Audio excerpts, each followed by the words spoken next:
Okay, so Bismillahirrahmanirrahim, bachcho. If you all know this, that in the last few classes we were talking about what ionic bonding and covalent bonding, and you all know that if we talk about ionic bonding, so ionic bonding always form when metal and non-metal react together, and whenever we talk about both the non-metals, so it would be covalent bonding. We know this, right? So what we are going to start in today's class is actually metallic bonding. So many of you can think that, sir, if metal react with non-metal, it would be ionic, right? If metals reacts with non-metal, so it would be ionic. And if both are the known metals, then it would be covalent, right? And if, sir, two metals react together, so it may be what? Metallic bonding. Maybe you can think like this. लेकिन ऐसा होता नहीं है बच्चों, ठीक है ना? You need to keep remember this that दो metals आपस में कभी भी रिएक्शन नहीं करते, ठीक है? दो metals का कभी भी कंपाउंड नहीं बनता. दो metals हमेशा बनते हैं मिक्सचर, और मिक्सचर को हम बोलते हैं एलॉय. अगर metals का मिक्सचर होगा तो उसको हम बोलेंगे alloy. So you need to keep remember that there is no bond between two different metals. There is always two metals mix. वो हमेशा मिक्स होते हैं. मिक्सिंग को हम बोलते हैं metals of mixing of metals को हम बोलते हैं एलॉय, राइट? तो उनका आपस में कोई बॉन्ड नहीं होता. तो आप लोगों ने ऐसा नहीं सोचना कि एक मेटल है और एक नॉन मेटल है तो आयोनिक कंपाउंड बनता है, दोनों नॉन मेटल हैं तो कोवेलेंट कंपाउंड बनता है, तो मेटालिक बॉन्डिंग डेफिनेटली दो मेटल से बनता होगा. ऐसा नहीं सोचना आपने, ठीक है ना? आयोनिक बॉन्ड सही है, मेटल और नॉन मेटल से बनता है. कोवेलेंट बॉन्ड सही है, दोनों नॉन मेटल से बनता है. लेकिन दो मेटल से कभी भी कोई चीज नहीं बनती. दो मेटल्स का हमेशा मिक्सचर होता है और मिक्सचर को हम बोलते हैं एलॉय. Right everyone? बिल्कुल Yes, sir. वामिक कर सकते हैं, बिल्कुल कर सकते हैं Wamiq. Alright, so let's move on. फिर हम देखते हैं कि हमारे पास मेटालिक बॉन्डिंग होती क्या है बच्चों. So let's see this. If we talk about metallic bonding, so we all know that metals are made up of what? Atoms. And if we talk about a single element, so it has always same type of atoms. So I'm just going to talk about two different metals over here right now. For suppose this is one of the metal, and uske atoms we have like this. You can see this. This is, for suppose I have copper. For suppose I am just drawing copper over here. This is, for suppose, a copper metal. You can see this. I am trying to draw similar type of atoms. Similar type of atom means I just need to draw, or I am trying to draw the same size of atoms over here. So always whenever you talk about element, so element always have same size of atoms, right? This is pure, you can say that element, because it has same type of atoms. So this is what, for suppose one of the metal, you can consider this that for suppose sir ये हमने बनाया है, ये हमने copper बना लिया for suppose. सही है बच्चों? for suppose ये मैंने क्या बनाया बच्चों, मैंने एक कॉपर बनाने की कोशिश की. सही है? So you can see this that all atoms are almost equal in size, right? तो ये कोई मेटल आप सपोज कर लें, कोई सा भी मेटल सपोज कर लें, जरूरी नहीं है आप इसको कॉपर सपोज करें, आप कोई सा भी मेटल सपोज कर सकते हैं. इसको मैं आयरन सपोज करूं, मैं इसको निकल सपोज करूं, मैं इसको जिंक सपोज करूं, you can suppose any metal. तो हम इसको कह रहे हैं कि for suppose this is zinc metal, right बच्चों? तो कोशिश मैंने की है कि मैं सेम साइज के एटम्स बना सकूं. अगर थोड़ा बहुत फर्क आ गया हो तो उसके लिए माजरत, ठीक है? Let's draw one more type of atom. For suppose हम यहाँ पर एक और एटम बनाने की कोशिश करता हूँ, एक और एटम्स का कॉम्बिनेशन से एलिमेंट बनाता हूँ. इसमें मैं थोड़ा सा साइज बड़ा रख रहा हूँ, तो ये सारे एक जैसे होंगे डेफिनेटली, लेकिन ये कोई दूसरा एलिमेंट है क्योंकि इसके एटम्स प्रीवियस वाले से डिफरेंट हैं. तो फॉर सपोज ये मैंने बनाया है कॉपर. फॉर सपोज ये मैंने कॉपर बनाने की कोशिश की है. सही है? तो ये दो अलग अलग आपके पास मैंने एलिमेंट्स बना दिए, और दोनों ही क्या है बच्चों, आपके पास मेटल्स हैं, ठीक है? And you can see this कि आपके पास एक एलिमेंट में हमेशा सिमिलर टाइप के एटम्स होते हैं. सही है? एक एलिमेंट में हमेशा सिमिलर टाइप के एटम्स होते हैं. दूसरा वाला एक दूसरे से डेफिनेटली ये क्या कर सकते हैं, ये एक दूसरे से इनमें डिफरेंस हो सकता है एक दूसरे से। इसको हम आयरन सपोज कर लेते हैं, चले आयरन सपोज कर लें या कॉपर सपोज कर लें, कोई सा भी एलिमेंट इसको आप सपोज कर लें, ठीक है ना। तो एक ही एलिमेंट में सेम टाइप के एटम्स होते हैं, दूसरे एलिमेंट में सेम टाइप के एटम्स होंगे, बट एक दूसरे से ये क्या होंगे, थोड़े से डिफरेंट होंगे। सही है। अब ये वैसे बहुत ज्यादा फर्क नजर आ नहीं रहा है, तो मैं इनको थोड़ा सा अगर छोटा कर दूं तो मेरे ख्याल से आपको शायद वाजे फर्क नजर आए। हम इनको थोड़ा सा साइज में छोटा कर देते हैं। सही है। ये इतना साइज कर देते हैं इसका, ताकि आप लोगों को वाजे फर्क नजर आए कि हाँ ये डिफरेंट साइज के एटम्स हैं। सही है। इसको मैं थोड़ा सा छोटा करती हूँ आप लोगों के लिए, ताकि आपको बात समझ में आ जाए कि एक एलिमेंट के अंदर एटम्स जो होते हैं वो सारे एक जैसे होते हैं, दूसरे से कंपैरेटिवली ये डिफरेंट होते हैं। तो मैंने कुछ इस तरह से बना दिया है। सही है। सही है बच्चों। Yes sir. एक ही एलिमेंट में एटम्स हमेशा सेम टाइप के होंगे, और दूसरे वाले से कंपैरिजन अगर करेंगे तो डिफरेंट होंगे, और दूसरे वाले के अंदर एटम्स सेम साइज के होंगे, सेम कलर के होंगे, सेम मास के होंगे। तो ये मैंने कोशिश की है कि आपको मैं बात समझा सकूं ड्राइंग के जरिए। थोड़ा बहुत अगर फर्क आ रहा हो तो उसके लिए सॉरी, क्योंकि इतनी अप्रोप्रिएट डायग्राम मैंने नहीं बनाई होगी अगर, तो उसके लिए sorry. So hopefully it's obvious now कि भाई एक ही एलिमेंट में एक टाइप के एटम्स होंगे, दूसरे वाले एलिमेंट में एक टाइप के एलिमेंट्स होंगे, और एलिमेंट के जो दो डिफरेंट एलिमेंट्स के एटम्स होंगे एक दूसरे से डिफरेंट होंगे, लेकिन विद इन एलिमेंट एटम सारे सेम होंगे। सही है। तो ये जिंक वाले देखें सारे सेम है, लेकिन अगर आप जिंक वाले एटम को आयरन वाले से कंपेयर करोगे तो वो डेफिनेटली डिफरेंट होंगे। राइट बच्चों, is that clear? Yes sir. ठीक है। चले अब हम आगे चलते हैं। अब मैं आपको समझाना क्या चाह रहा हूं, मैं आपको एक्चुअली मेटालिक बॉन्डिंग समझाना चाह रहा हूं। तो आपको सबसे पहली बात ये याद रखनी है कि जो मेटल्स होते हैं वो अपने इलेक्ट्रॉन्स को जो है छोड़ देते हैं अपने स्ट्रक्चर में ना। मेटल्स बहुत छोड़ू किस्म के लोग होते हैं, जैसे बातें छोड़ते हैं ना लोग, इसी तरह मेटल्स अपने इलेक्ट्रॉन्स छोड़ देते हैं। मेटल्स अपने इलेक्ट्रॉन्स को अपने ही स्ट्रक्चर में छोड़ देते हैं, ठीक है ना, लीव कर देते हैं। तो अब देखो होता क्या है जब मेटल्स अपने इलेक्ट्रॉन्स को लीव करेंगे। अब देखो जिंक के पास अच्छा सिर्फ आखिरी शेल वाले इलेक्ट्रॉन लीव करते हैं, ठीक है ना। बिल्कुल मुश्तबा आप सही कह रहे हैं, ये अपने ही एटम्स जो है बेवफा निकले, और इन्होंने अपने इलेक्ट्रॉन्स को छोड़ दिया है और आखिरी शेल के इलेक्ट्रॉन्स को छोड़ा है, ठीक है ना। अब ये जिंक है, इसने अपने इलेक्ट्रॉन छोड़ दिए। देखो एक इलेक्ट्रॉन यहाँ घूम रहा है, एक इलेक्ट्रॉन यहाँ घूम रहा है। इसी तरह दूसरे वाले जिंक का एक इलेक्ट्रॉन यहाँ घूम रहा है, एक यहाँ घूम रहा है। तीसरे वाले का एक यहाँ घूम रहा है, एक यहाँ घूम रहा है। तो they are delocalise, they are delocalise. आप देखें इलेक्ट्रॉन्स डीलोकलाइज हो गए, वो अपनी मर्जी से पूरे स्ट्रक्चर में घूम रहे हैं। सही है। और इसकी वजह से इलेक्ट्रॉन लूज होने की वजह से जो एटम्स होते हैं उनका न्यूक्लियस कैसा हो जाता है बच्चों, पॉजिटिव हो जाता है। कैसा हो जाता है बच्चों, पॉजिटिव हो जाता है, ठीक है ना। तो एटम्स जो होते हैं वो अपने आखिरी शेल के इलेक्ट्रॉन्स को क्या कर देते हैं, छोड़ देते हैं, ठीक है ना। जब वो छोड़ते हैं तो वो पूरे शेल में, पूरे स्ट्रक्चर में, मेटल्स के पूरे स्ट्रक्चर में इलेक्ट्रॉन्स क्या कर रहे होते हैं, डीलोकलाइज हो जाते हैं, उनकी कोई जगह नहीं होती, वो ऐसे ही घूम रहे होते हैं, ठीक है ना।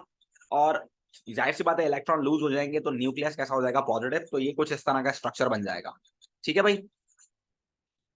आयरन में भी ऐसी होगा, आयरन भी मेटल है, तो वो अपने आखिरी शेल के इलेक्ट्रॉन्स को क्या कर देगा बच्चों, डीलोकलाइज कर देगा, और खुद कैसे हो जाएंगे, ये पॉजिटिव हो जाएंगे, और अपने इलेक्ट्रॉन्स को क्या कर देंगे भाई, ये डीलोकलाइज कर देंगे, और ये बिल्कुल इनको यहाँ पर आने के बाद छोड़ देंगे, बोलेंगे जाओ तुम आजाद हो, जो दिल चाहे करो। तो इसका इलेक्ट्रॉन यहाँ घूम रहा है, एक यहाँ घूम रहा है, इसका एक यहाँ घूम रहा है, एक यहाँ घूम रहा है। इसी तरह ये इलेक्ट्रॉन डीलोकलाइज हो गए, अजीबो गरीब इनकी शेप्स हो गई, ये जहां दिल चाह रहा है वहां ये मूव कर रहे हैं। तो इस तरह से ये इलेक्ट्रॉन्स यहाँ पर क्या हो गए बच्चों, डीलोकलाइज हो गए, ठीक है। अब आपको डीलोकलाइज मतलब उनकी कोई जगह नहीं रही, वो उनकी कोई एक लोकेशन नहीं रही, एटम्स के आखिरी शेल में वो मौजूद थे। तो आखिरी शेल के इलेक्ट्रॉन, आखिरी शेल के जो इलेक्ट्रॉन थे पहले तो आखिरी शेल में थे, लेकिन मेटल ने उसको लूज कर दिया, उसने बोला जाओ जो दिल चाहे करो, तो डीलोकलाइज होगा, पूरे स्ट्रक्चर में घूम रहे हैं, ठीक है ना। अब देखो इसको आपने एग्जाम में जो करना होता है ना, तो आपने मेंशन करना होता है, ये डायग्राम बनानी होती है। तो हम क्या करते हैं, इसको मेंशन करते हैं कि what is this, this is delocalised electron. Paper में बहुत आती है भाई ये डायग्राम बनाने के लिए। तो आप इस तरह से इसको मेंशन कर दोगे, वैसे तो आपको कोई एक बनानी होगी, दोनों नहीं बनानी होंगी, तो बस इस तरह से मेंशन कर देना। और इस आइंस को भी इस तरह से मेंशन कर देना that this is positive ion, ठीक है। तो बच्चों आपने याद रखना है कि ये जो मेटालिक बॉन्डिंग होती है ना, ये किसी दूसरे मेटल के साथ नहीं होती, ये मेटल्स के अपने ही अंदर होती है, ठीक है ना। ये जो मेटालिक बॉन्डिंग होती है, okay Mahnoor, I am just explaining this again, don't worry. आपके पास जो मेटल्स होते हैं वो अपने इलेक्ट्रॉन्स अपने ही स्ट्रक्चर में डीलोकलाइज कर देते हैं, ये उनकी प्रॉपर्टी होती है। जब इलेक्ट्रॉन डीलोकलाइज घूम रहे होते हैं तो न्यूक्लियस पॉजिटिव हो जाता है, ठीक है ना। तो मेटालिक बॉन्डिंग किसी दो डिफरेंट मेटल्स के दरमियान नहीं होती है भाई, metallic bonding with in a metal होती है, एक ही मेटल के अंदर मेटालिक बॉन्डिंग पाई जाती है। तो आप देखें कि आपके पास डीलोकलाइज इलेक्ट्रॉन्स घूम रहे हैं, सही है। अब वो जो डीलोकलाइज इलेक्ट्रॉन्स घूम रहे हैं वो नेगेटिव हैं, ठीक है ना। वो कैसे हैं, नेगेटिव हैं। और अगर आप बात करें पॉजिटिव आइंस की तो वो पॉजिटिव है। तो अब ये पॉजिटिव ये नेगेटिव एक दूसरे को क्या करेंगे, अट्रैक्ट करेंगे। तो किसी और का इलेक्ट्रॉन आपके पास क्या होगा, आप किसी और का इलेक्ट्रॉन किसी और के न्यूक्लियस से क्या होगा, अट्रैक्ट होगा, ठीक है ना।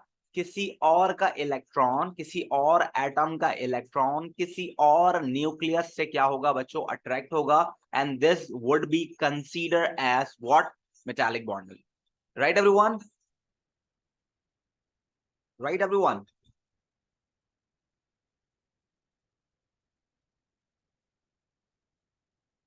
जी महानूर क्या पूछ रही हैं, पूछें। रिजा कुछ पूछ रही हैं, जी रिजा पूछिए, क्या पूछ रही हैं बेटे। सर आपने जिंक के जो आप इलेक्ट्रॉन्स बनाए हैं वो थोड़े फार अपार्ट बनाए हैं, पॉजिटिव आयंस जो बनाए हैं, और आयरन के जो हैं वो थोड़े नियर हैं, तो क्यों बनाया है सर? देखो ऐसा ऐसा कोई हार्ड एंड फास्ट रूल नहीं है, ये डीलोकलाइज है, आप कहीं पर भी बना सकते हैं, जहां आपका दिल चाहे आप वहां बना सकते हैं। तो इट्स फाइन, वो जगह उसमें ज्यादा थी तो इसलिए जगह इस तरह बन गए, उसमें जगह कम थी तो इस तरह बन गए, ठीक है, ठीक है। इसमें ऐसा कुछ नहीं है कि मैंने जानबूझ के बनाया, दूर दूर ये वैसी हैं, ठीक है। आसान अल्फाजों में कहें तो आसान अल्फाजों में बात ये हुई भाई, आसान अल्फाजों में बात ये हुई कि एक ही मेटल के अंदर इलेक्ट्रॉन्स नेगेटिव हैं जो किसी और एटम के पूरे स्ट्रक्चर में घूम रहे हैं, और न्यूक्लियस पॉजिटिव है, प्रोटॉन्स पॉजिटिव हैं। तो एटम आपके पास पॉजिटिव आयन बना चुका है तो पॉजिटिव है। तो अब जब आपके पास पॉजिटिव नेगेटिव को क्या करेगा बच्चों, अट्रैक्ट करेगा, उस अट्रैक्शन को हम कहते हैं मेटालिक बॉन्डिंग, ठीक है बच्चों। Is that clear.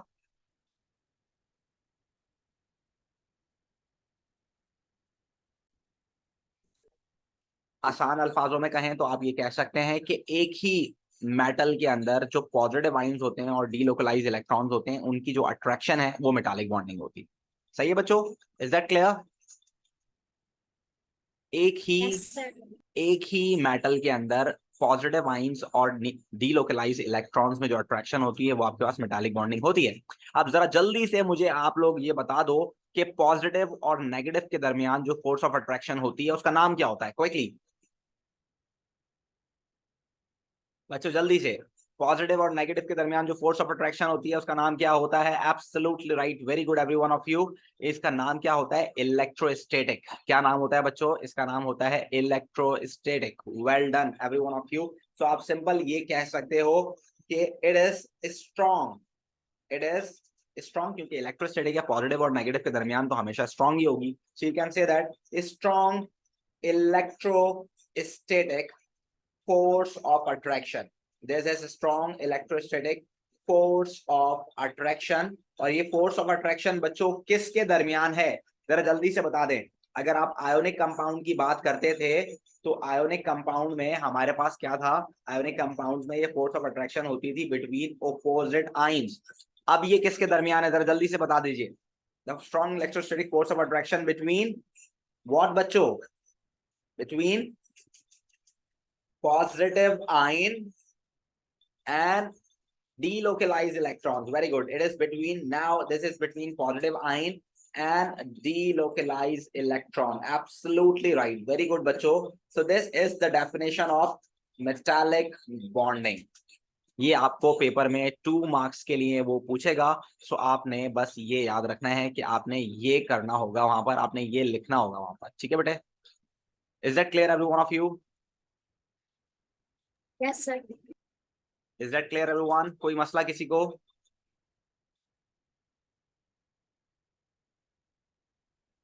All right, very good बच्चों। तो बस ये आपके पास डेफिनेशन आती है, तो आपने ये डायग्राम बनानी होगी। इन दोनों में से कोई एक डायग्राम आप बना सकते हैं, और वो डायग्राम बनाने के बाद आप उसमें डीलोकलाइज इलेक्ट्रॉन को जो है मेंशन कर दें और पॉजिटिव आयन को मेंशन कर दें, और उसके बाद आप ये डेफिनेशन लिख दें। आप इसको ओपोजिटिवली चार्ज पार्टिकल्स नहीं लिख सकते, क्योंकि this is not ionic bonding. अगर आप ओपोजिटिवली चार्ज जो है लिखेंगे तो फिर वो आपके पास क्या हो जाएगा, वो आपके पास हो जाएगा, फिर वो आयोनिक बॉन्डिंग की डेफिनेशन हो जाएगी। तो अभी इसको हम क्या करेंगे, इसको हम लिखेंगे positive ion and delocalise electron, ताकि ये रहे क्या, मेटालिक बॉन्डिंग की डेफिनेशन। ठीक है आयमा, तो we need to keep a difference ना, हमें डिफरेंस क्रिएट करना है दोनों डेफिनेशन में, तो हमें ये लिखना पड़ेगा। ठीक है भाई, सिर्फ अपोजिट आइंस जो होते हैं बेटे, अपोजिट आइंस जो होते हैं वो कंपाउंड्स के अंदर होते हैं। ये इसके अंदर पॉजिटिव आइंस हैं खाली, ठीक है ना, अपोजिट आइंस नहीं है इसमें। कंपाउंड्स के अंदर दोनों तरह के आइंस होते हैं, पॉजिटिव भी होते हैं और नेगेटिव भी होते हैं। इसके अंदर सिर्फ और सिर्फ क्या है आपके पास, पॉजिटिव आइंस। ठीक है बच्चों, और अगर आप इसके स्ट्रक्चर को नाम देना चाहें, आप इसको जाइंट मेटालिक स्ट्रक्चर बोल सकते हैं। ठीक है ना, this is giant metallic structure. If you want to use the word of structure, तो आप इसको बोल सकते हैं जाइंट मेटालिक स्ट्रक्चर। जी उमर बेटे, क्या कहना चाह रहे हैं? जी सर, अस्सलाम वालेकुम। वालेकुम सलाम। Sir, can we say cations and C of delocalized electrons? Cations and sea of delocalized, बिल्कुल लिख सकते हैं। We have a lot Okay, of okay. electrons over here, so we can say that it's a sea of electrons, delocalized electrons, and positive ions are absolutely cations, so you can use both of the words, right? No issue. All right, sir. जी नौमान क्या बोल रहे हैं? ये sir, ये structure अपने आप को hold कैसे करता है? स्ट्रक्चर अगर अपने आप को होल्ड कैसा करता है? आप देखें, वैसे तो नॉर्मली स्ट्रक्चर जो है वीक हो सकते हैं, लेकिन ये स्ट्रक्चर जो है आपके पास काफी स्ट्रांग होगा। उसकी वजह जो है आपके पास पॉजिटिव और नेगेटिव आयन अंदर ही एक दूसरे को अट्रैक्ट कर रहे हैं। तो आप सोचें, जब एक एटम दूसरे के इलेक्ट्रॉन्स को अट्रैक्ट कर रहा होगा और दूसरा एटम किसी और के इलेक्ट्रॉन्स को अट्रैक्ट कर रहा होगा, तो इंटरनली स्ट्रक्चर बहुत ज्यादा स्ट्रांग होगा। सही है? सर मतलब इलेक्ट्रॉन स्टिक हो रहे होंगे एक इलेक्ट्रॉन के साथ, मतलब अलग नहीं होंगे जिस तरह कह रहे हैं उस तरह नहीं होंगे। डीलोकलाइज इलेक्ट्रॉन्स होंगे ना विद इन स्ट्रक्चर। जो लास्ट शेल वाले हैं वो सिर्फ वो डीलोकलाइज होंगे। ठीक है, अब +2 का पॉजिटिव चार्ज है तो वो किसी और दो इलेक्ट्रॉन्स को अट्रैक्ट कर लेगा अपनी तरफ। ठीक है ओके सर। बेटा, मेटल्स हमेशा सॉलिड होते हैं अनफाल। बिल्कुल, मेटल्स इलेक्ट्रिसिटी भी कंडक्ट करते हैं। We are coming to that, don't worry. जी रेजा क्या कह रही है बेटे? Ishal, we don't care about the number of electrons. It's definitely can be changed. When you talk about sodium, potassium, they have 1 electron in the outermost shell. When you talk about magnesium, calcium, they have 2 electrons. And when you talk about transition metal, they have more than 2. So it's not the matter right now the number of electrons surrounded by a single atom. जी रेजा क्या बोल रही है बेटे? चले हम आगे चलते हैं। Let's talk about the next thing बच्चों। तो अब ये हो गया हमारे पास, ये बेसिक स्टफ था। अब जरा सुने, अब इसकी प्रॉपर्टीज पे जाने से पहले मैं आपके पास कुछ और बातें करना चाहता हूं। सो आपने याद रखना है, मैं आपको एक एग्जांपल यहां दिखाना चाहता हूं। If you talk about sodium बच्चों, तो सोडियम का मेल्टिंग पॉइंट आपके पास होता है बच्चों 98 डिग्री सेल्सियस। ठीक है ना, और अगर आप मैग्नीशियम की बात करें तो उसका मेल्टिंग पॉइंट होता है ऑलमोस्ट 660 डिग्री सेल्सियस। और अगर आप आयरन की बात करें तो इसका मेल्टिंग पॉइंट होता है आपके पास 1538 डिग्री सेल्सियस। तो आप देख सकते हैं डिफरेंट मेटल्स हैं और उनका मेल्टिंग पॉइंट डिफरेंट है। इसकी वजह क्या है? इसकी वजह भी मेटालिक बॉन्डिंग ही है बच्चों। ठीक है ना, सो आप देखिए, सोडियम के पास सिर्फ और सिर्फ आखिरी शेल में एक इलेक्ट्रॉन होता है, तो वो एक ही इलेक्ट्रॉन को डीलोकलाइज करता है। ठीक है ना, अगर आप मैग्नीशियम की बात करें तो इसके आखिरी शेल में 2 इलेक्ट्रॉन होते हैं, तो ये दोनों इलेक्ट्रॉन्स को क्या करता है, डीलोकलाइज करता है। ठीक है ना, और इसके पास मोर देन 2 होते हैं। ठीक है ना, इसके पास मोर देन 2 इलेक्ट्रॉन्स होते हैं, तो ये 2 से ज्यादा इलेक्ट्रॉन डीलोकलाइज करेगा। सो बच्चों, when the number of delocalise electrons increases, जब आपके पास डीलोकलाइज इलेक्ट्रॉन्स इंक्रीज होंगे तो श्योरली आपके पास क्या होगा, मेटालिक बॉन्ड की जो स्ट्रेंथ होगी वो डिफरेंट होगी, वो बढ़ती जाएगी। ठीक है ना, जैसे जैसे नंबर ऑफ इलेक्ट्रॉन्स बढ़ेंगे वैसे वैसे बॉन्ड की स्ट्रेंथ बढ़ेगी, और जब बॉन्ड की स्ट्रेंथ बढ़ेगी बच्चों, तो श्योरली मेटल और ज्यादा स्ट्रांग हो जाएगा, तो उसका मेल्टिंग बॉइलिंग पॉइंट बढ़ जाएगा। राइट बच्चों, आपको ये याद नहीं करना, but you just need to keep remember whenever the number of delocalised electrons increases, the strength of the metallic bonding increases. Right everyone? Right everyone? All right, so you can say that when delocalized electrons increases, when delocalized electrons increases, strength of metallic bond increases. जो आपका metallic bond होगा उसकी strength क्या होगी, increase होगी, hence melting point of metal increases. Right बच्चों? So this is the thing that you need to keep remember for metals. All right, so you just need to keep remember, no it's not a big deal bete, you can just talk about this कि जब आपके पास number of delocalized electrons बढ़ेंगे, जब जब आपके पास number of delocalise electrons बढ़ेंगे तो जाहिर सी बात है जब नेगेटिव पार्टिकल्स बढ़ रहा है तो पॉजिटिव पार्टिकल भी बढ़ेगा, जब पॉजिटिव और नेगेटिव बढ़ेंगे तो उनकी अट्रैक्शन बढ़ेगी, जब उनकी अट्रैक्शन बढ़ेगी तो उनकी स्ट्रेंथ बढ़ेगी, मेटल के अंदर मेटालिक बॉन्डिंग की स्ट्रेंथ बढ़ेगी. When there is a strengthen bond of metallic bonding so we required greater energy to break them out, so that's why melting point would be increased when the delocalized electrons increases. Got it every one of you? It's more than 2 electrons bete, yahan likha hua hai more than 2 electrons. All right everyone, is that clear? Yes, sir. All right, definitely Mariam, अगर आपके पास melting point बढ़ रहा है तो boiling point is more than melting point, तो वो भी बढ़ेगा ही, ठीक है ना. ऐसा नहीं है कि सिर्फ melting point बढ़ेगा, वो boiling point भी आपके पास बढ़ेगा, ठीक है. टंगस्टन ट्रांजिशन मेटल है बेटे Wamiq. All right, so let's talk about the physical properties of metals. अगर आप physical properties की बात करें बच्चों, so हमारे पास physical properties के अंदर इस वक्त वैसे तो हमारे पास बहुत सारी प्रॉपर्टीज हैं मेटल्स की, फिजिकल प्रॉपर्टीज हमारे पास बहुत सारी होती हैं. जैसे मेटल्स शाइनी होते हैं, मेटल्स इलेक्ट्रिसिटी के कंडक्टर्स होते हैं, मेटल्स आपके पास जो है मैलेबल होते हैं, डक्टाइल होते हैं, मेटल्स आपके पास जो है हीट कंडक्टर्स होते हैं, मेटल्स आपके पास सोनोरस होते हैं. We have a lot of physical properties of metals, but right now in this chapter we just need to consider two properties. One is malleable and one is conductor of electricity. Right now in covalent bonding and metallic bonding we just need to talk about these two physical properties, and the rest of the properties we will talk about in metals. बाकी हम metals के chapters में पढ़ते हैं, ठीक है ना. अब जब आपके पास जोहेर मेटालिक बॉन्डिंग की डेफिनेशन आती है पेपर में तो वो जगह देता है कि you may draw the diagram. So अगर आप डायग्राम बनाएंगे so you can get maximum marks over there, right. तो अगर डायग्राम बनाना चाहें तो बनाएं, तो आप ज्यादा मार्क्स ले सकते हैं मेंशन करके चीजों को ना. सही है बच्चों? So right now we just need to talk about two properties. Metals are good conductors of electricity.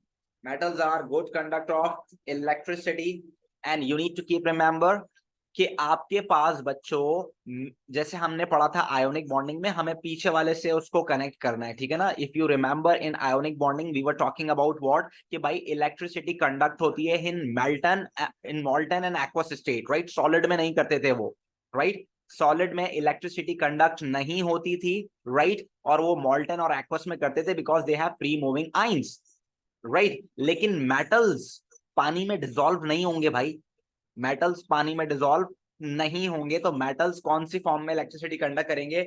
Metals can conduct electricity in solid and molten state, right. तो इनकी एक्वस स्टेट नहीं होती, ये आपने याद रखना है, ठीक है. थैंक यू बेटे Shahryar. Okay, so the next property that we need to keep remember is malleable, right. Metals आपके पास क्या होते हैं? मैलिएबल भी होते हैं. मेटल्स आपके पास क्या होते हैं? मैलिएबल, यानी कि if you hit them by a hammer or by any type of force, so you will see this कि वो मुड़ जाएंगे, उनकी शेप चेंज हो जाएगी. so इस प्रॉपर्टी को बोलते हैं मैलिएबल. बस ये दो प्रॉपर्टी हमारे सिलेबस में है राइट नाउ जो हम कर रहे हैं मेटालिक बॉन्डिंग में. बाकी हम मेटल्स के चैप्टर में करेंगे, तो high melting point, high density, उसकी बात अभी ना कीजिए, ठीक है ना. We are just talking about malleable and conductors right now. इस वक्त हमें सिर्फ यही बात करनी है. मैं आपको पास पेपर्स भी दिखा दूंगा, आप देख लीजिएगा कि उसके अंदर भी सिर्फ यही दो चीजें होंगी इससे रिलेटेड. बाकी मेटल्स में बात करते हैं, ठीक है. डक्टाइल वगैरह सब हम मेटल्स में बात कर लेंगे, ठीक है. तो देखें why they are good conductor of electricity. You can see this कि मेटल्स के अंदर सी ऑफ डीलोकलाइज इलेक्ट्रॉन है भाई. मेटल्स के अंदर सी ऑफ डीलोकलाइज इलेक्ट्रॉन है. So when they have delocalise electron so they can conduct electricity, right बच्चों or not? Yes, sir. So simple as this, you can say that as they have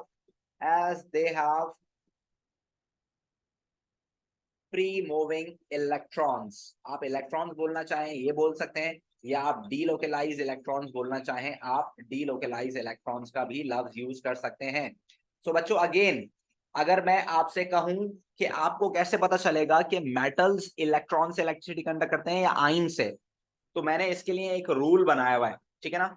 आप में से बहुत सारे बच्चे शायद सऊदी अरब में रहते हो, तो उनको सऊदी अरब का एक रूल याद होगा, an I for N I and the teeth for the teeth. यानी कि अगर आप किसी की आंख फोड़ेंगे तो इसके बदले में आपकी आंख फोड़ी जाएगी, और अगर आप किसी का दांत तोड़ेंगे तो आपका दांत तोड़ा जाएगा, यानी कि हिसाब पूरा होगा, खून का बदला खून, ठीक है ना। An I for N I and the teeth for the teeth. Same इसी रूल को यूज करते हुए मैंने एक अपना रूल बना दिया, और वो रूल क्या है, N I for N I and E for E, ठीक है ना। मैंने ये अपना रूल बना दिया, अपनी मर्जी से बना दिया। और मैंने ये क्यों बनाया है, just look at over here बच्चों, कि आयोनिक कंपाउंड्स हमेशा इलेक्ट्रिसिटी कंडक्ट करेंगे by ions, free moving ions, right. Say if ionic compound is conducting electricity, इसका मतलब ये होगा कि वो उसके पास फ्री मूविंग आइंस हैं। और अगर कोई एलिमेंट इलेक्ट्रिसिटी कंडक्ट करता है तो उसकी वजह होगी कि उसके पास होंगे delocalized electrons. So an I for N I and E for an E. Element क्यों बोल रहा हूं, क्योंकि मेटल्स भी इलेक्ट्रिसिटी कंडक्ट करते हैं और ग्रेफाइट भी करता है। Graphite is the only non metal that can conduct electricity. तो इसलिए मैं मेटल्स नहीं बोल रहा, खाली मैं एलिमेंट बोलता हूं। तो चलें, इसमें आपके पास दोनों चीजें आ जाएंगी, ठीक है ना। So it's a simple rule for you sir, eye for N I and E for an E को कोई भी कंपाउंड हो, आयोनिक कंपाउंड, तो उसके आइंस होंगे उसके अंदर, तो वो इलेक्ट्रिसिटी कंडक्ट करेंगे। और कोई भी एलिमेंट होगा तो वो इलेक्ट्रॉन्स के थ्रू इलेक्ट्रिसिटी कंडक्ट करेगा। So I think it would be easier for you to understand कि अगर मैं आपसे बोलूं कि NaCl, definitely NaCl is one of the compound, तो कंपाउंड है तो इलेक्ट्रिसिटी कंडक्ट करेगा, बिकॉज ये आयोनिक कंपाउंड है तो आइंस के थ्रू करेगा, ठीक है ना। अगर मैं आपसे बोलूं बेटे आपके पास आयरन मेटल है, सो you can see this is element, तो ये इलेक्ट्रिसिटी कंडक्ट करेगा इलेक्ट्रॉन्स के थ्रू, राइट बच्चों और नॉट। कंपाउंड जब दो डिफरेंट एलिमेंट्स ज्वाइंट होते हैं तो उसको कंपाउंड्स बोलते हैं, ठीक है ना। फॉर सपोज मेरे पास मैग्नीशियम ऑक्साइड है, मैं कहता हूं ये मैग्नीशियम ऑक्साइड इलेक्ट्रिसिटी कंडक्ट करता है मॉल्टन फॉर्म में ना, तो क्यों करेगा बच्चों, because they have free moving what बच्चों, क्विकली क्यों करेगा, क्योंकि इसके पास क्या चीज मौजूद है, आइंस। आइंस मौजूद है। सिंपल एज दिस, जब भी दो डिफरेंट एलिमेंट्स कंबाइन होंगे तो वो एक कंपाउंड बनाएगा। और अगर एक अकेला एलिमेंट होगा, for suppose copper, why copper conduct electricity, a single element, so ये एलिमेंट है, एलिमेंट इलेक्ट्रिसिटी कंडक्ट क्यों करते हैं बच्चों, because they have free moving electrons. Electrons. Is that clear, मेरा रूल काम कर रहा है। Yes, sir. Yes, sir. It's very effective.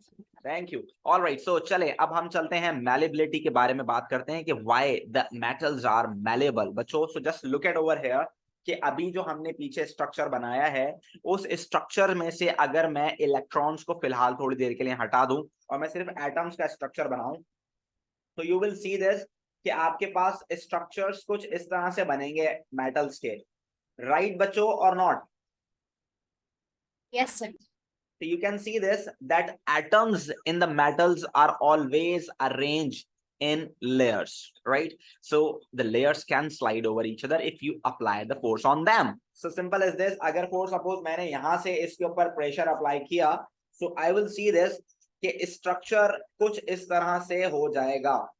और जब जाहिर सी बात है इसकी लेयर्स एक दूसरे पर स्लाइड कर जाएंगी तो इसका स्ट्रक्चर भी कैसा हो जाएगा बच्चों, इसकी शेप चेंज हो जाएगी। So this is what the meaning of malleability, right? So you can simply say that the atoms in metals are arranged in layers. Atoms in metal are arranged in layers. Arranged in layers, and layers can slide over each other. And layers can slide over each other. बच्चों you need to keep remember, ये आपके पास paper में 2 marks के लिए पूछा जाता है, so you need to keep remember this, right every one of you। बात समझ में आती है, Yes, sir. कोई मसला Oh, good, sir. ना। जल्दी से मुझे जरा बताइए बच्चों कि अगर मैं इस प्रॉब्लम से बचना चाहूं, फॉर सपोज अगर मैं अपने घर के अंदर फॉर सपोज लोहे के दरवाजे लगाऊंगा तो इट्स मैलेबल थिंग, तो कोई भी एक चोर उचक्का आकर मेरे घर के अंदर कोई बड़ी मजबूत चीज से प्रेशर लगाएगा, फोर्स लगाएगा, तो हो सकता है कि वो गेट मुड़ जाए और वो दरवाजा वगैरह खोलकर अंदर आ सकता है, ठीक है ना। तो ये एक थोड़ी सी हमारे लिए खतरनाक चीज हो सकती है। तो हमें क्या करना पड़ेगा बच्चों, हमें इनको एलॉय बनाना पड़ेगा ताकि ये स्ट्रॉन्गर हो जाए। हमें इसको क्या बनाना पड़ेगा, एलॉय बनाना पड़ेगा ताकि ये स्ट्रॉन्गर हो जाए।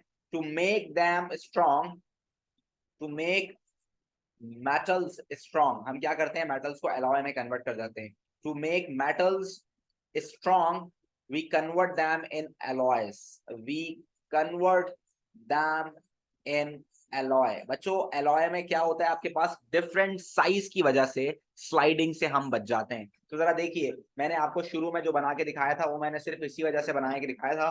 तो for suppose if you talk about this structure, ये आपके पास स्ट्रक्चर है किसी एलॉय का।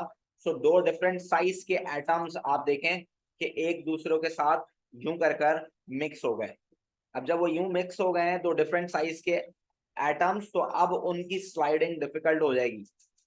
अब हम उस पर जब प्रेशर लगाएंगे तो कोई ना कोई लेयर को कोई दूसरा एटम क्या कर लेगा, सेव कर लेगा। अगर मैं इस पे प्रेशर लगा रहा हूँ तो डेफिनेटली ये वाला जो बड़ा वाला एटम है ये इसको क्या कर रहा है, सेव कर रहा है। और अगर मैं यहाँ से प्रेशर लगा रहा हूँ तो फिर दोबारा यही सेव कर रहा है, और अगर मैं यहाँ से प्रेशर लगा रहा हूँ तो फिर ये वाला सेव कर रहा है। तो इस तरह से आप देखें कि due to the different size of atoms वो जो लेयर्स बन गई थी एक दूसरे के ऊपर, वो लेयर्स अब डिस्टर्ब्ड हो गई हैं। Now the it's difficult for the layer to slide over each other. That why you can say that is why you can say that कि आपके पास alloys are more stronger than simple metals, right बच्चों? Right everyone? So you can say that alloys are more stronger than metals as layers cannot slide over each other easily, right? ये ऐसी अब नहीं कर सकती। और दूसरी बात आपको ये याद रखनी है बच्चों कि जब मेटल्स इलेक्ट्रिसिटी कंडक्ट करते हैं तो this is a mixture of metal, this is a mixture of metal. तो बच्चों एलॉय भी इलेक्ट्रिसिटी को कंडक्ट करेगा। सो you can say that alloys are conductor of electricity. Alloys are good conductor of electricity. They are a good conductor of electricity. They can conduct electricity, right? And you need to keep remember कि electricity conduct करेंगे कौन सी state में, solid में भी करेंगे and मॉल्टन में भी करेंगे। एक्वस, क्योंकि मेटल्स पानी में डिसॉल्व ही नहीं हो सकते भाई, तो जब डिसॉल्व ही नहीं होंगे तो एक्वा सॉल्यूशन ही नहीं बनेगा, जब एक्वा सॉल्यूशन ही नहीं बनेगा तो इलेक्ट्रिसिटी भी कंडक्ट नहीं होगी। चले एक और बात मैं आपको यहाँ पर इलेक्ट्रिसिटी की कंडक्शन से बता दूं। अब जरा जल्दी से सुनिएगा कि फॉर सपोज अगर मेटल्स इलेक्ट्रिसिटी कंडक्ट करते हैं तो क्या होता है। इलेक्ट्रिसिटी अगर मेटल्स कंडक्ट करते हैं तो क्या होता है बच्चों? देखो इलेक्ट्रिसिटी क्या होती है, electricity is a flow of electron. Electricity is a flow of electron. Electricity क्या होता है, आपके पास फ्लो ऑफ इलेक्ट्रॉन होता है। तो इलेक्ट्रॉन आते हैं और चले जाते हैं, इलेक्ट्रॉन्स आते हैं और चले जाते हैं। तो passing of electron is actually what, conduction of electricity. तो जब मेटल्स के अंदर से इलेक्ट्रिसिटी पास होगी तो नए इलेक्ट्रॉन आएंगे मेटल्स के अंदर, और जो पुराने वाले डीलोकलाइज इलेक्ट्रॉन होंगे वो चले जाएंगे, फिर नए इलेक्ट्रॉन आएंगे पुराने चले जाएंगे, फिर नए आएंगे इलेक्ट्रॉन पुराने चले जाएंगे। लेकिन जो पॉजिटिव आइंस हैं they will remain on their places. खुद सोचें, एटम्स से मिलकर बनता है एलिमेंट, अगर एटम्स ही चले जाएंगे तो एलिमेंट कहां जाएगा, तो खत्म हो जाएगा, ठीक है ना। Alloys are the mixture of metals बेटे मरियम, ठीक है। तो जब आपके पास इलेक्ट्रिसिटी आती है तो सिर्फ इलेक्ट्रॉन्स को रिप्लेस करती है, atoms positive ions will remain their places. अगर ऐसा होता कि पॉजिटिव आयंस भी मूव कर रहे होते तो हमने जो अपने घरों में वायर्स लगाए हुए हैं कॉपर के, तो ऐसा होता कि इलेक्ट्रिसिटी का हम एक दफा बल्ब जलाते हैं, जैसे बल्ब बंद करते हैं सारा का सारा कॉपर जो है हमारे स्विच बोर्ड में आ जाता। ऐसा तो नहीं होता ना, यानी कि copper remain in the wires, उसके जो एटम्स होते हैं वो वहीं रहते हैं। हाँ, इलेक्ट्रॉन्स मूव होते हैं जिसकी वजह से नए इलेक्ट्रॉन्स आते हैं पुराने चले जाते हैं, atoms will remain on their places. So it is a very important thing to think about. और ये पेपर में भी MCQs में आपको तंग कर सकती है। So you can see this, while conduction of electricity, while conduction, you can say that electrons, delocalized electrons, delocalized electrons replaced, क्या हो जाते हैं, replaced by new electrons, and positive ions remain on their places, right every one of you? Hopefully it's obvious for all of you. मेरे ख्याल से सारी बातें clear हो गई होंगी, right or not? जल्दी से। Yes, sir. Okay, thank you so much. यानी कि हमने मेटालिक बॉन्डिंग का सिर्फ एक पेज किया है बच्चों, सिर्फ एक पेज किया है और उसमें हमने सारी बातें कर दी हैं। तो अगर किसी का कोई सवाल है तो जरा जल्दी से पूछ लो और फिर हम इसके कुछ पास्ट पेपर्स को करते हैं सॉल्व क्विकली। किसी का कोई सवाल है तो पूछो। बेटा वायर्स के अंदर और जो है हम इसको शीट्स में कन्वर्ट करते हैं तो उसको डक्टाइल बोलते हैं, ये उनकी प्रॉपर्टी है डक्टिलिटी। एंड स्टिल वो आपके पास जो है स्ट्रेंथन होते हैं क्योंकि उसके अंदर मेटालिक बॉन्डिंग होती है। मेटालिक बॉन्डिंग होने से छोटे छोटे पतले पतले वायर्स में कन्वर्ट होने के बावजूद भी वो आपके पास क्या बना लेते हैं, स्ट्रॉन्ग वायर्स बनाते हैं, इतने आराम से नहीं टूटते। बेटे बुक कोई सी भी यूज नहीं कर रहा हूँ मैं शाने, डेफिनेटली ये पीडीएफ आपको मिल जाएगी। ये मेरी अपनी 4 5 6 बुकें हैं जो मेरे सर में घूम रही हैं, जो मेरे दिमाग में घूम रही हैं, वही मैं आपको एज इट इज दे रहा हूँ। Okay Moaviya, I have seen this. All right, और किसी का कोई सवाल है या हम पास्ट पेपर्स की तरफ चलें?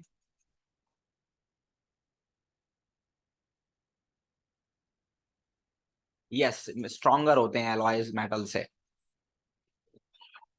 जी बेटे तला क्या कह रहे हो? मैसेज आपको कर रहे हैं बच्चों होस्ट पे। Okay, so बच्चों the MCQ number 1 of metallic bonding is saying that we have the structure of metal consists of positive ion and C of delocalized electron. We know this.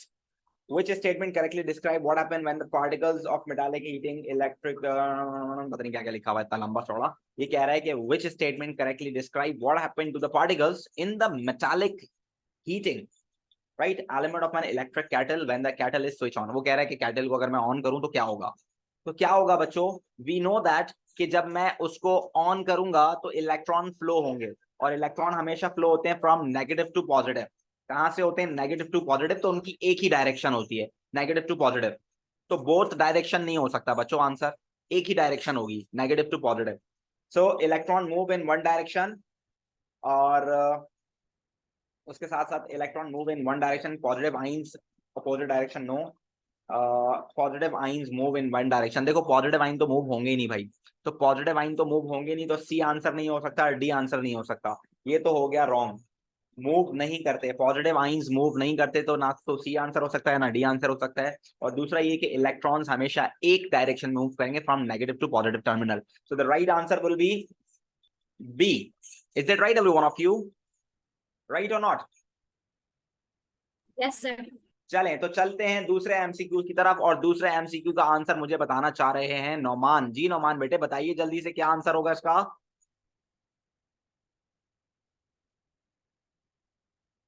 Nauman message कर दो, मुझे बोलना पड़ेगा तुम्हारा mic यार। नौमान नौमान नौमान नौमान, ये रहा, चलो नौमान बताओ। सर इसका ए होगा। ए होना चाहिए, चलो देखते हैं। Two properties of metals are given, one is malleable, one is conductor of electricity.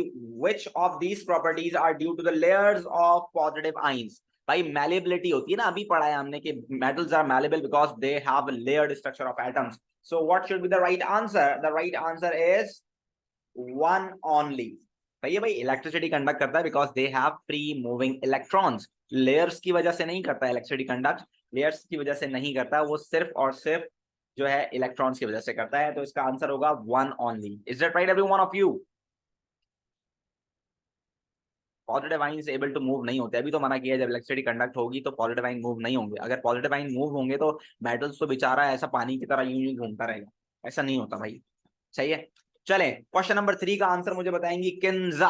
Kinza can you please tell me your answer बेटे? क्वेश्चन नंबर 3 का आंसर क्या होना चाहिए? मैं आपको अनम्यूट का ऑप्शन दे रहा हूं, चले बताइए। Which statement explain why aluminum is a malleable metal? G. Kinza. I guess A. Aluminum has a layer of cations that can slide over each other. That's perfect answer. So you can say that A would be the right answer. Aluminum has a layer of electrons? No. Aluminum has a weak bond? No. Aluminum is covered with layer? No. Not at all. Right. A answer is good. Absolutely right, Kinza. Very good job. Then question number 4, Haya Khan, can you please answer question number 4? Which statement about the structure of bonding of metals is correct? जी बेटे जल्दी से Haya. Sir, I think it's A. A, a metal lattice consists of atoms. No bete, they have positive ions. No. So you can say that metals, the ions in metals move when positive and negative electron. No, metals are malleable because the particles present are mobile. No, electrons in a metal move randomly through the lattice. So the right answer would be B. You can say that कि आपके पास metals के अंदर जो electrons होते हैं ये delocalized होते हैं, randomly arrange होते हैं। All right, question number 5. Question number 5 का आंसर मुझे बताएंगी कौन? Question number 5 का आंसर मुझे बताएंगी Arisha. Arisha, can you please tell me question number 5 answer क्या होना चाहिए? Which statement is correct for all metals? Arisha. C. B for ball. All right. So Arisha कह रही हैं कि B is the right answer. They are hard and brittle. Brittle नहीं होते metals. They are made up of lattice of positive ions and negative ions. नहीं यार, negative ions थोड़ी होते हैं. Ionic compound थोड़ी है. They conduct electricity by movement of electron. This is the right answer. Whenever metal, even अगर आपके पास mercury भी हो, which is the only liquid metal, अगर वो भी होगा तो electricity conduct करेगा free electrons की वजह से. Right बच्चों? Is that clear? Yes, sir. तो जल्दी से मुझे अनफाल बताएंगी क्वेश्चन नंबर 6 का answer. Anfal Asif, can you please tell me the answer of question number 6? Question is metals conduct electricity, the movement of which particle is responsible of conductivity? Anfal, Anfal Asif, बहुत आसान है बेटे ये. Anfal, are you here? Electron. Anfal ने तो answer नहीं दिया. ये अनफाल की आवाज इतनी मर्दाना कैसे हो गई? इलेक्ट्रॉन से होगा. एब्सोल्युटली राइट अनफाल, इलेक्ट्रॉन से होगा बेटे, इलेक्ट्रॉन से होगा. Metals conduct electricity due to the presence of delocalized electrons. So the right answer would be C. Absolutely Yeah. right बच्चों, good job जी बेटे. Can you go to the first question? I have a doubt. Yes, first question में क्या doubt है clear कर लें. Can you explain the answer? Electrons move in one direction only in the element. अगर एक element को आप electricity से connect कर देंगे तो electricity move होती है from negative to positive terminal. So electron भी उसी direction में move Oh, करेंगे. like that. Okay. Right? Yes, yes. I Electric heard heater है ना? just random movement in the lattice. Was Sir, Okay. वो Sir, बेटा electric kettle की बात कर रहा है ना जी बेटे. आप क्वेश्चन 3 भी समझा सकते हैं प्लीज? क्वेश्चन नंबर 3 क्या कह रहा है? क्वेश्चन नंबर 3 कह रहा है आपसे which statement explain why aluminum is malleable. यार malleable क्यों होते हैं? Because they are layered structure ना, so layers can slide over each other. Aluminum has a layer of cations and they can slide over each other. Positive ions की layers होती है ना, सही है? Okay sir. ठीक है. क्वेश्चन नंबर 7 का आंसर मुझे देंगे Nauman. Nauman, what should be the answer of this बेटे? क्वेश्चन नंबर 7 का आंसर क्या होना चाहिए? Which diagram best represent the structure of solid metal? Sir B. B for ball, absolutely right. आप देख सकते हैं कि इतना पॉजिटिव और नेगेटिव आयंस मेटल्स में नहीं होते हैं. दूसरा ये कि इतना रैंडमली अरेंज और सॉरी इतना एक्यूरेटली अरेंज इलेक्ट्रॉन्स नहीं होंगे. ठीक है. और फिर सारे पॉजिटिव एक साथ और सारे इलेक्ट्रॉन्स बाहर नहीं होंगे. So the right structure is B, कि आपके पास पॉजिटिव आयंस के दरमियान कहीं इलेक्ट्रॉन्स डीलोकलाइज होंगे. Absolutely right बेटे, good job. Yes, question number 8. Which is the best conductor of electricity? Oh my God, it's too B. simple. The right answer would be बच्चों magnesium. magnesium is the best conductor of electricity because it is metal. Absolutely right. चलें question number 9. अभी बताया मैंने जल्दी से. A metal consists of lattice of positive ions and sea of delocalized electrons. What happened to the electrons and the positive ions in a metal wire when electric current is passed through it? G. A answer होगा. B sir.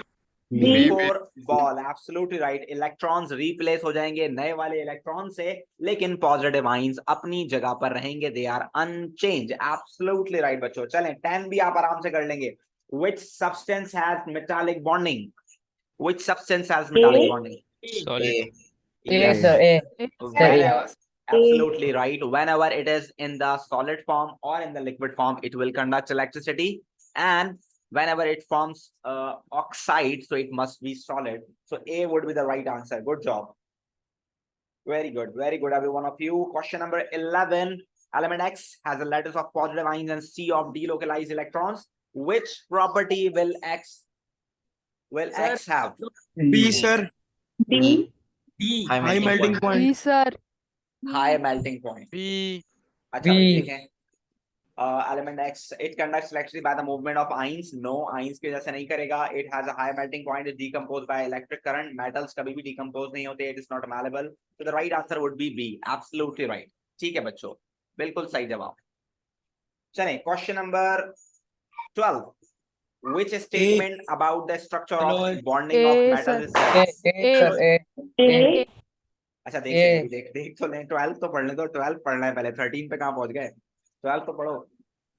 Which statement about the structure or bonding of metal is correct? A metal lattice consists of sir. negative ions. Negative ions तो नहीं होते भाई इसके अंदर. Electrons in a metal move randomly through the lattice.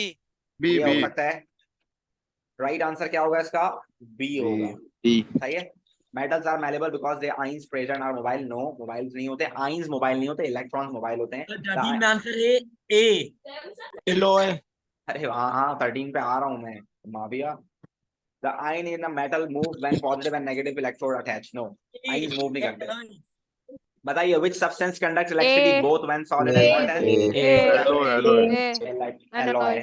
अभी बताया आपको. और ये हो गया आपके पास हमारे मेटल और मेटालिक बॉन्डिंग का चैप्टर भी ओवर. सही है बच्चों.